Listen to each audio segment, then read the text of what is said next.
Hello student, कैसे हैं आप सब। स्वागत है आपका डिलाइट बॉटनी क्लासेस में। मैं शानम खातून आज आप लोगों की डिमांड पे लेकर आई हूँ, जिसका नाम है, टॉपिक का नाम है ट्रांसक्रिप्शन। ये आपके यहाँ जोलॉजी एंड बॉटनी जिसके पास में भी होता है, मॉलिक्यूलर बायोलॉजी, वहाँ पे ये आपका कंटेंट होता है। लेकिन इस टाइम यूपी में बीएससी थर्ड सेमेस्टर जोलॉजी की इस टॉपिक की ज़्यादा डिमांड आ रही थी। तो चलिए फटाफट हम लोग ट्रांसक्रिप्शन को देख लेते हैं। बहुत ही शॉर्ट, कहते हैं ना, वन शॉट ट्रांसक्रिप्शन आपको समझना है। और मैंने इस तरीके से स्ट्रेटेजी बनाई है कि आप एक मैकेनिज्म समझेंगे और इसके साथ ही आप प्रोकैरियोट एंड यूकैरियोट दोनों में ट्रांसक्रिप्शन को डिफाइन कर पाएंगे। लेकिन वीडियो देखने से पहले एक बात ध्यान से सुन लीजिए, स्किप नहीं करना है वीडियो आपको, अगर आपको ये समझना है। और एक और चीज़ आप नोट कर लीजिए कि आपके एग्ज़ाम में ये टॉपिक आना ही आना है, ठीक है।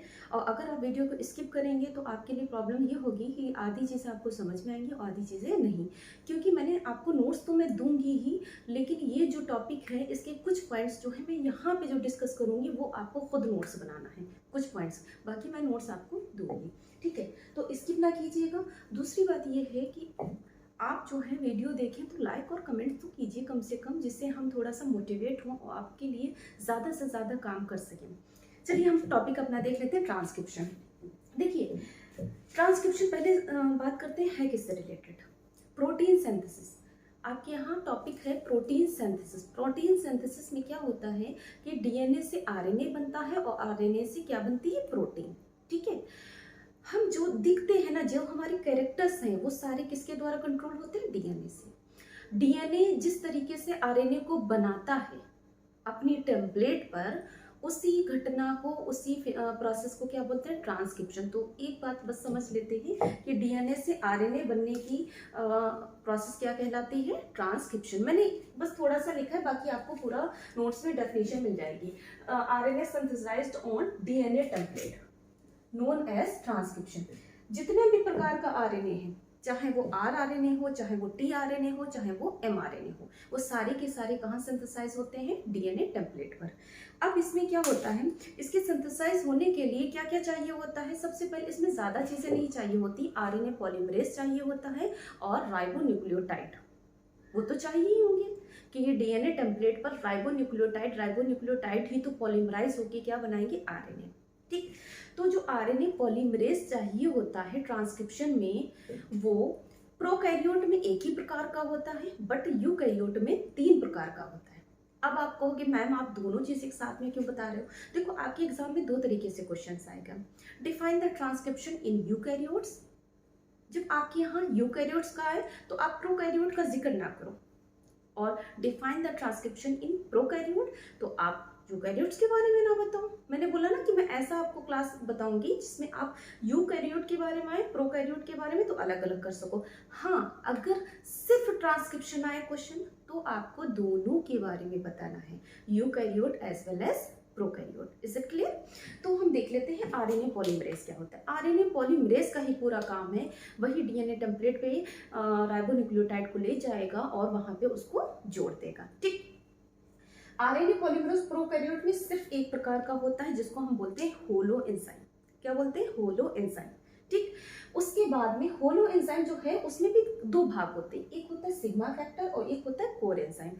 सिग्मा फैक्टर जो है वो क्या बोलेंगे, जब डीएनए टेम्पलेट पर ट्रांसक्रिप्शन स्टार्ट होना होगा तो ट्रांसक्रिप्शन को स्टार्ट करने के लिए बाइंड कौन करता है, सिग्मा फैक्टर। सिग्मा फैक्टर को हम बोल सकते हैं इनिशिएशन फैक्टर। अभी प्रोसेस में हम इसकी बात भी करेंगे, ठीक है।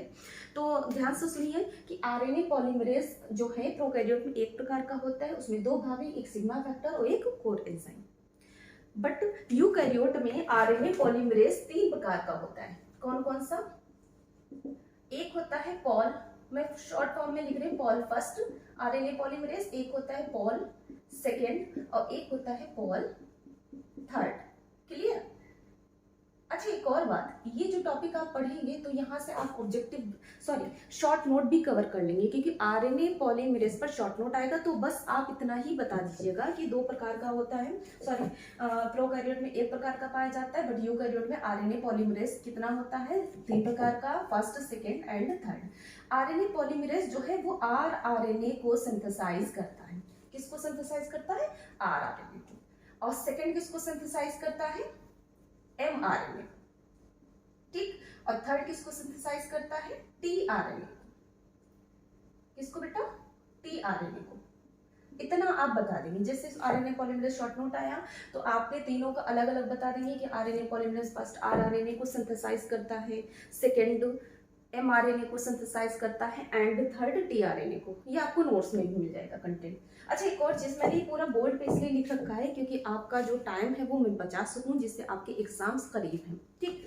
उसके बाद में आरएनए पॉलीमरेज बताने के बाद में हम क्या बताएंगे, ये चीज ध्यान से देखिएगा, ये आपको नोट्स में खुद से बनाना है। Transcription unit, DNA. जैसे बच्चों देखिए, यहाँ पे मैं थोड़ा सा रफली देखती हूँ। ये डीएनए है, ये डीएनए है, ठीक है। इसको क्या बनाना होगा? अगर इसको बनाना होगा आरएनए तो ये थोड़ा सा खुलेगा, थोड़ा सा खुलेगा, ठीक। और मान लिया इसकी ये 5 to 3 डैश स्ट्रैंड है और ये 3 to 5 डैश स्ट्रैंड है। हम जानते हैं डीएनए के 2 स्ट्रैंड होते हैं पॉलीन्यूक्लियोटाइड, और एक दोनों की पोलैरिटी अलग अलग होती है। ये खुल गया। अब और आप एक चीज ध्यान कर लीजिए, लॉक कर लीजिए कि डीएनए की 3 to 5 डैश स्ट्रैंड पे ही क्या सिंथेसाइज होगा? आरएनए। सभी प्रकार के आरएनए डीएनए टेम्पलेट। और उस स्ट्रैंड को बोलते हैं, उस स्ट्रैंड को बोलते हैं नॉन कोडिंग, नॉन कोडिंग अथवा टेम्पलेट। क्या बोलते हैं? नॉन कोडिंग अथवा टेम्पलेट। ये क्या बना है? आरएनए। ठीक। तो डीएनए का जो भाग, इतने भाग ने क्या बना है? आरएनए। उसको ही हम क्या बोलते हैं? Transcription unit.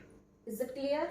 डीएनए का जो भाग आरएनए बनाता है, ये आप ट्रांसक्रिप्शन यूनिट हेडिंग आनी है, इसमें लिखेंगे डीएनए का जो भाग आरएनए बनाता है उसे हम ट्रांसक्रिप्शन यूनिट कहते हैं। आप इंग्लिश में भी आप लिख सकते हैं, those part of DNA which formed RNA is known as transcription unit and transcription unit have 3 parts। कितना होता है ट्रांसक्रिप्शन यूनिट में? 3 पार्ट होता है। ये थोड़ा सा मैंने दिखाया, ये जैसे मान लीजिए इतना भाग आरएनए बनाएगा, इतना भाग आरएनए बनाएगा, तो इसको हम बांट के देखते हैं। ये वाला भाग होता है प्रोमोटर। कौन सा बच्चों? प्रोमोटर। फिर इतने भाग पे क्या बनेगा? आरएनए। इसको हम बोलेंगे स्ट्रक्चरल जीन। और लास्ट में क्या होगा? टर्मिनेटर। भाई कुछ बनना है, कुछ बनना है, जहां से बनना शुरू होगा वो प्रोमोटर साइट हो जाएगी, फिर थोड़ा सा बनेगा, वो कौन सी साइट हो जाएगी? स्ट्रक्चरल साइट हो जाएगी। और ऐसा तो नहीं कि बनते ही जाएगा, रुकेगा भी तो, और जहां पे रुकेगा उस साइट को हम क्या बोलेंगे? टर्मिनेटर। Is it clear? इतना क्लियर है आपको? तो ट्रांसक्रिप्शन यूनिट में बस इतना सा डायग्राम आपको दिखा देना। प्रोमोटर, फिर ये वाली जो है ये है, ये प्रोमोटर है, ये टर्मिनेटर है, बीच वाला भाग क्या है? Structural gene. तो आप ऐसे लिख सकते हो कि transcription unit have 3 part, promoter, structural and terminator. Promoter site से आरएनए की सिंथेसिस स्टार्ट होती है, स्ट्रक्चरल पे आरएनए सिंथेसाइज होता है, और टर्मिनेटर साइट पे आरएनए की सिंथेसिस स्टॉप हो जाती है। बस सिंपल लैंग्वेज में समझ लो। उसके बाद में एक और पॉइंट मैं आपको बता रही हूँ। अब इसमें जैसे मैंने ये स्टैंड खोल के बताई, तो मैं इसमें तो आपको थोड़ा सा बता रही हूँ। यहाँ पे ये साइट कौन सी हो जाएगी? प्रोमोटर। ये साइट कौन सी हो जाएगी? टर्मिनेटर। और ये पूरा भाग क्या हो जाएगा? स्ट्रक्चरल। ठीक। अब सुनिए मेरी बात, ध्यान से सुनिएगा, इस बात को बहुत ध्यान से सुनिएगा। अगर नहीं याद हो पा रहा है ग्रेजुएशन के लिए तो इतना जरूरी नहीं है, रहने दीजिएगा, क्योंकि ये थोड़ी सी कंपटीशन की बात है। ध्यान से सुनिएगा कि डीएनए स्ट्रैंड पर जरूरी नहीं कि कहीं से भी डीएनए खुल के आरएनए बनाने लगे। ज्यादातर वहीं से डीएनए खुल के आरएनए बनता है जहां पे एडेनिन और थायमिन रिच रीजन होता है। क्लियर? प्रोकैरियोट में ये सीक्वेंस आपको दिख रहा है, TA कौन सा? TA फिर से मैं लिख देंगे थोड़ा सा, TA प्रोकैरियोट में प्रोमोटर के पास में, चलो मैं ध्यान से, जैसे देख लीजिए इसको, मान लिया यहां प्रोमोटर है, यहां से शुरू होना है, तो वहीं पे एक सीक्वेंस होगा, कौन सा? TA किसमें होगा? प्रोकैरियोट में। बट यूकैरियोट में अगर ट्रांसक्रिप्शन होगा तो वहां पे सीक्वेंस होता है TA। अब सुनिए, इसी साइट को प्रोकैरियोट में इनिशिएशन जो साइट होती है वहां पे सीक्वेंस क्या होता है, TAT। यूकैरियोट में क्या होता है, TATA। इसी नाम से इसको क्या बोला जाता है, टाटा बॉक्स, और इसको बोलते हैं TATAT box. Is it clear? तो ये कौन सी है, ये क्या है, ये साइट है। उसके बाद स्ट्रक्चरल जीन, और उसके बाद क्या आ जाता है, टर्मिनेटर। इतनी बात समझ में आई?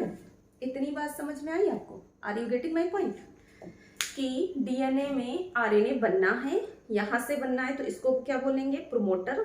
अब प्रोमोटर पे भी सीक्वेंस कौन सा होगा, प्रोकैरियोट होगा तो सीक्वेंस होगा TAT, और यूकैरियोट होगा तो सीक्वेंस होगा TATA।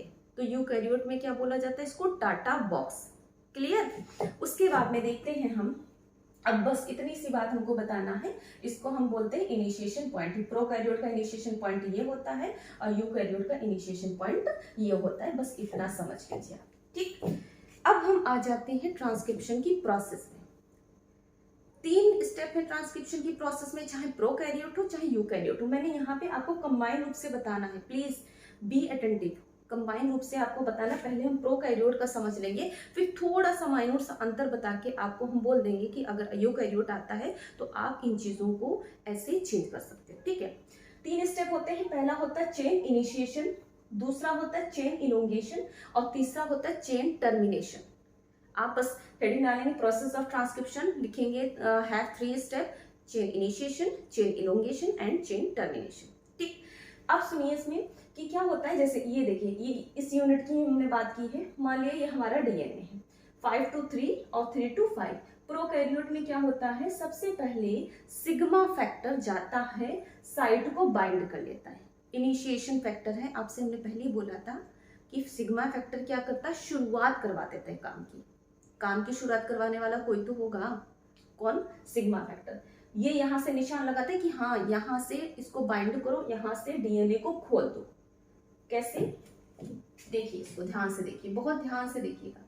सिग्मा फैक्टर आएगा और सिग्मा फैक्टर के साथ ही क्या आएगा, RNA polymerase. Sigma factor bind करेगा, फिर आरएनए पॉलीमरेज इतने डीएनए को खोल देगा। खोलने के बाद में यहीं पे 5 to कौन सी स्ट्रैंड पे, हमेशा ध्यान रखिए कौन सी स्ट्रैंड पे, उसी स्ट्रैंड पे आरएनए बनेगा जिस पे जो 3 to 5 होगी। जैसे मैंने यहाँ 5 to 3 बताई, इस पे नहीं बनाना है। ये कौन सी स्ट्रैंड हो जाएगी, इस स्ट्रैंड को हम बोलते हैं कोडिंग।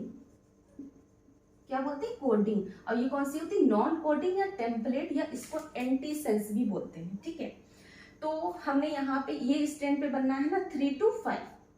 अब आप कहोगे मैम आप यहां से क्यों नहीं बना रही, असल में बच्चों यहां से देखिए, मेरी बात सुनिए, ऐसे हमेशा 5-3, पहला एंड क्या होगा 5, और शुरू 5 to 3, प्रोसीड किधर होगा 5 to 3। ठीक है, 5 to 3 यहाँ पे इसलिए बनाया है क्योंकि यहाँ से ये खुलना शुरू हुआ, ये बबल बना, ये खुलेगा और यहाँ से ये पहला न्यूक्लियोटाइड, राइबोन्यूक्लियोटाइड जुड़ जाएगा आके, और धीरे धीरे चेन जो है वो ऐसे ऐसे यहाँ से खुलती जाएगी। इसीलिए आपने ये लिखा है पॉलीमराइजेशन डायरेक्शन, किधर कुछ खुलता हुआ जा रहा है, उधर को। क्लियर है?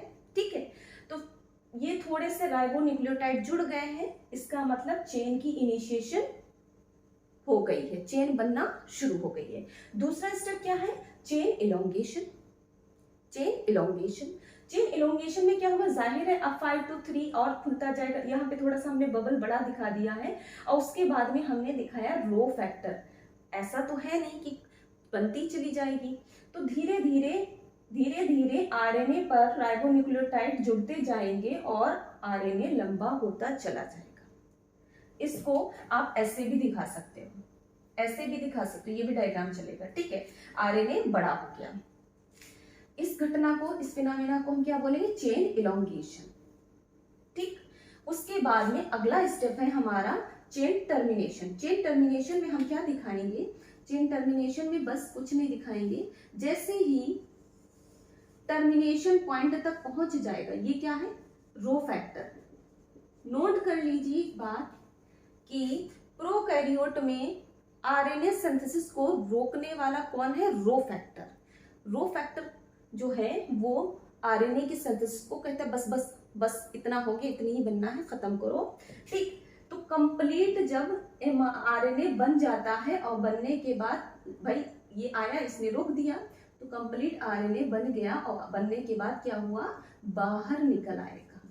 बनने के बाद कहाँ से बाहर निकल आएगा, बना तो अंदर था टेम्पलेट के और बाहर निकल आया। ठीक, तो इसको हम बोलेंगे चेन टर्मिनेशन। 3 स्टेप हो गए, पहला हो गया इनिशिएशन, दूसरा हो गया इलोंगेशन और तीसरा हो गया टर्मिनेशन। ठीक, यहाँ पे इलोंगेशन में आप ये वाला डायग्राम भी यूज कर सकते हो। ठीक, बस समझो, आप चीजों को दिखा, बिल्कुल ऐसे ही बनाना है एग्जाम में, कोई ज्यादा परेशान होने की जरूरत नहीं। ये तो हम लोगों ने समझ लिया प्रोकैरियोट का। अब सुनिए, हाँ थोड़ा सा डिस्कस कर लेते हैं। क्या होगा, अब लिखने की बारी है। लिखने में क्या लिखेंगे कि सिग्मा फैक्टर डीएनए टेम्पलेट को बाइंड करता है जहां से आरएनए बनना होगा। लिखेंगे sigma factor bind the site of DNA template for RNA synthesis. उसके बाद में आरएनए पॉलीमरेज, एक चीज ध्यान रखिएगा, आरएनए पॉलीमरेज ही डीएनए के हाइड्रोजन बॉन्ड को तोड़ देता है और राइबोन्यूक्लियोटाइड को लाके यहाँ पे जोड़ना शुरू कर देता है, चेन बनना शुरू हो गई। ठीक, उसके बाद में क्या होगा, धीरे धीरे राइबोन्यूक्लियोटाइड और जुड़ते रहेंगे, एक लंबी चेन बन जाएगी। जैसे ही रो फैक्टर पास पहुंचेंगे वहीं पे चेन बनना खत्म हो जाएगी, मतलब लंबी हो जाएगी। चेन इलोंगेशन में इतना लिखेंगे कि RNA polymerase polymerize the more ribonucleotide and RNA chain become elongated। RNA की चेन क्या होगी, लंबी हो जाएगी। हिंदी में बात करेंगे कि आरएनए पॉलीमरेज जो है वो राइबोन्यूक्लियोटाइड को पॉलीमराइज करता रहता है, जिससे आरएनए की चेन लंबी हो जाती है। बस 2 लाइन डायग्राम बना दिया। उसके बाद हेडिंग डालेंगे चेन टर्मिनेशन, उसमें डायग्राम दिखाएंगे और बोलेंगे कि जब रो फैक्टर आ जाता है तो आरएनए की सिंथेसिस स्टॉप हो जाती है और आरएनए डीएनए टेम्पलेट से बाहर निकल आता है।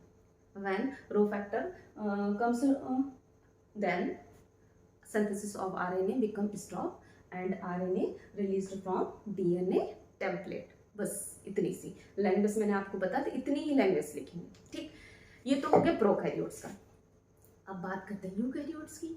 यूकैरियोट में क्या करना है, बिल्कुल परेशान ना हो।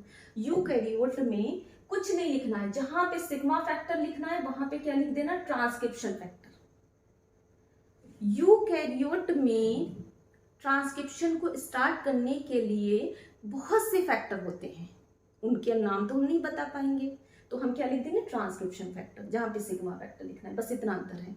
और क्या करना है, जहां पे आपको ने रो फैक्टर लिखा है तो आप ये बता सकते हो कि यूकैरियोट में आरएनए पॉलीमरेज तो अलग अलग होते हैं, क्योंकि यूकैरियोट में आरएनए 3 प्रकार का होता है, आरआरएनए बन रहा है या एमआरएनए बन रहा है या टीआरएनए बन रहा है। और आरआरएनए कौन बनाता है, पॉलीमरेज फर्स्ट। जब ये बन रहा होगा तो इसको रोकने के लिए, इसकी सिंथेसिस को रोकने के लिए रो फैक्टर ही काम करता है, बैक्टीरिया की तरह।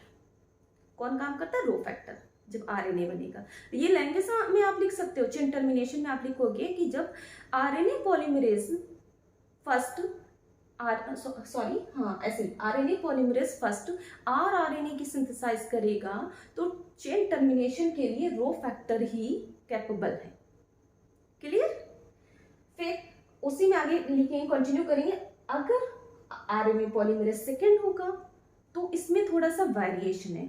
मोस्टली जब पॉली ए सीक्वेंस आ जाता है तब एमआरएनए की सिंथेसिस स्टॉप हो जाती है, और जब टीआरएनए बन रहा होगा, मतलब आरएनए पॉलीमरेज थर्ड वर्क करेगा, तो पॉली यू कंडीशन आएगी, सीक्वेंस आएगा, तब आरएनए की सिंथेसिस स्टॉप हो जाएगी। तो यहाँ पे आप यूकैरियोट में रो फैक्टर ना यूज करके आप बस इतना लिख देना, टर्मिनेशन फैक्टर। ठीक, कुछ नहीं चेंज करना है, सेम टू सेम है, यूकैरियोट हो प्रोकैरियोट हो।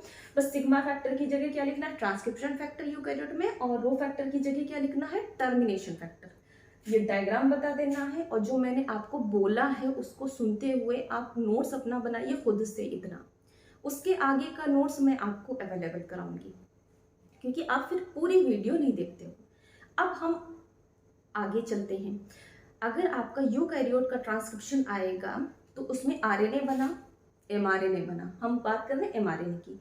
यूकैरियोट्स में जब एमआरएनए बन के निकलता है न्यूक्लियस से तो वो एमआरएनए के रूप में नहीं होता है, वो होता है एचएनआरएनए, हेट्रोजीनस आरएनए। ठीक, चलिए 2 मिनट इसको आप डायग्राम को देख लीजिए, बस मैं साइड में हट रही हूँ, फिर हम डिस्कस करते हैं एचएनआरएनए पे।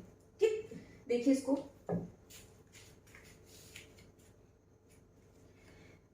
स्क्रीनशॉट फटाफट ले लीजिए, टाइम तो है नहीं ज्यादा हमारे पास में। हाँ ठीक, जैसे प्रोकैरियोट आता है तब आप इतना ही काम करेंगे, इससे ज्यादा आपको कुछ काम करने की जरूरत नहीं है। बट यूकैरियोट में ट्रांसक्रिप्शन आएगा तो आपको थोड़ा सा इसमें और ऐड करना होगा। आप इसके बाद में प्रोसेस बताने के बाद में आप हेडिंग डालेंगे प्रोसेसिंग अथवा मेचुरेशन ऑफ एचएनआरएनए, क्योंकि आप साथ ही ये बताएंगे कि देखिए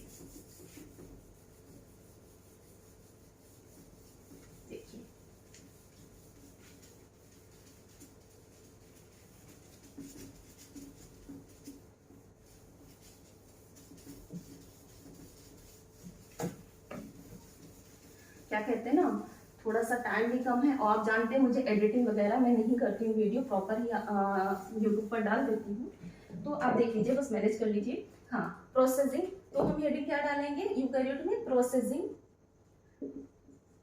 अथवा स्प्लाइसिंग। स्प्लाइसिंग, अब ध्यान से देखिए, यहाँ पे हम आपको एक शॉर्ट नोट भी बता दे रहे हैं साथ ही साथ, एचएनआरएनए। ठीक, एचएनआरएनए या फिर एमआरएनए। ध्यान से सुनिए, यूकैरियोट में जब एमआरएनए, प्रोकैरियोट में एमआरएनए तो प्रॉपर बन के निकलता है, उसकी कोई कटाई छटाई नहीं होती है। बट यूकैरियोट में जब कोई एमआरएनए बन के निकलता है तो पता ये चलता है कि उसके ऊपर कोडिंग सीक्वेंस के साथ साथ नॉन कोडिंग सीक्वेंस भी आ जाते हैं, मतलब फालतू के सीक्वेंस भी आ गए। होता है ना कि कोई भी चीज़ मटेरियल कभी कभी बनती है तो उसमें बहुत कटाई छटाई की ज़रूरत होती है, फिर जाके वो प्रॉपर वर्क करती है। तो वही हाल है किसका, यूकैरियोट के एमआरएनए का। जब ये बन के निकलता है तो इसके ऊपर मान लिया एक्सॉन और intron sequence, exon first, intron first, exon second, intron second, exon third. देखिए ऐसे ऐसे इसको मैंने ये बोला है कि ये क्या है, एचएनआरएनए। इसकी फुल फॉर्म होती है हेट्रोजीनस आरएनए। क्या होती है, हेट्रोजीनस आरएनए। ठीक, हेट्रोजीनस आरएनए ये बन के निकला है, बस ये चीज नोट कर लीजिएगा आप। और एक और बात सुन लीजिए, ये जो एक्सॉन है यही कोडिंग सीक्वेंस है। कौन से सीक्वेंस है, कोडिंग। और इंट्रॉन जो है वो कैसे है, नॉन कोडिंग सीक्वेंस है, नॉन कोडिंग सीक्वेंस है। ठीक है, ध्यान रखिएगा। तो प्रोकैरियोट में तो बिल्कुल ऐसा सच आरएनए एमआरएनए बन के निकलेगा, वर्क करने लगेगा। बट यूकैरियोट में वर्किंग में आने से पहले ये सब न्यूक्लियस में ही काम होता है उसका। तो ये क्या करेगा, इसकी कटाई छटाई होगी, मतलब इसके इंट्रॉन्स जो हैं उनको छांट दिया जाएगा। सिर्फ किसको रखा जाएगा, सिर्फ किसको रखा जाएगा, एक्सॉन को, क्योंकि कोडिंग सीक्वेंस कौन सा है, एक्सॉन। और इंट्रॉन्स कैसा है, नॉन कोडिंग सीक्वेंस है। देखिए ऐसा बताने का मतलब ये है कि हमने क्या रखा है, सिर्फ एक्सॉन फर्स्ट रखा है, एक्सॉन सेकेंड रखा है और एक्सॉन थर्ड रखा है। इतनी बात समझ में। अच्छा एक और बात, इसके एंड होते हैं, ये वाला एंड है 5' और ये वाला एंड है 3'। हमने क्या कट करके निकाल दी, इंट्रॉन फर्स्ट निकाल दिया और इंट्रॉन सेकेंड निकाल दिया। इसी फिनोमिना को क्या बोलते हैं, splicing of mRNA. Splicing of mRNA, short note आएगा, नोट्स में आपको समझ जाएगा। ये तो हमारा, ये इसका एंड कौन सा है, ये 5' है और ये कौन सा एंड है, 3'। अच्छा, कटाई छटाई से पहले ही इसमें क्या काम होता है, इसमें 5' पे 7 मिथाइल ग्वानोसिन एक कैप जुड़ जाती है, क्या, 7 मिथाइल ग्वानोसिन। और 3' एंड पे एक पॉलीएडिनोसिन की टेल जुड़ जाती है। ओवरऑल हमारा जो वर्किंग एमआरएनए होता है, एमआरएनए यूकैरियोट में, वो उसमें क्या क्या चीजें होती हैं, एक कैप होता है और एक टेल होती है। कैप होता है 5 डैश एंड पे, टेल होती है 3 डैश एंड पे। कैप किसकी बनी होती है? 7 मेथाइल गुआनोसिन की। और टेल किसकी बनी होती है? ढेर सारे एडिनोसिन जुड़ जाते हैं, लगभग 150 से 200 होते हैं। और ये हमारा क्या बन गया? Proper mRNA। तो ये किससे बना? हेट्रोजेनस mRNA की। हेट्रोजेनस RNA की कटिंग हुई, वहां से नॉन कोडिंग सीक्वेंस को निकाल दिया जाता है, कोडिंग सीक्वेंस को फिर से जोड़ दिया जाता है। उसके बाद में 5 डैश एंड पे कैप बन जाती है, 3 डैश एंड पे टेल बन जाती है। ध्यान से सुनिए, जैसे एकेडमिक में हमें बताना है तो इस तरीके से बताना है, लेकिन अगर आप कंपटीशन की तैयारी कर रहे हो तो इतना समझिए कि पहले कटाई छटाई से पहले ही कैप बनती है और टेल उसके बाद कटाई छटाई होती है। लेकिन एकेडमिक में हम ऐसे ही रिप्रेजेंट कर देते हैं, ठीक है। ये प्रॉपर लिखा हुआ है, आपके नोट्स में भी लिखा है, इसको समझ लीजिएगा। अच्छा हाँ, एक और चीज है मैंने नोट्स में लिखी हुई है, उसमें नोट्स में ये लिखा हुआ है कि आरएनए पॉलीमरेज क्या करता है? सारा काम वही करता है, और वो राइबोन्यूक्लियोटाइड को जोड़ता भी है, ठीक है। और एक मैंने रिएक्शन भी बताई है कि राइबोन्यूक्लियोटाइड किस रूप में होते हैं?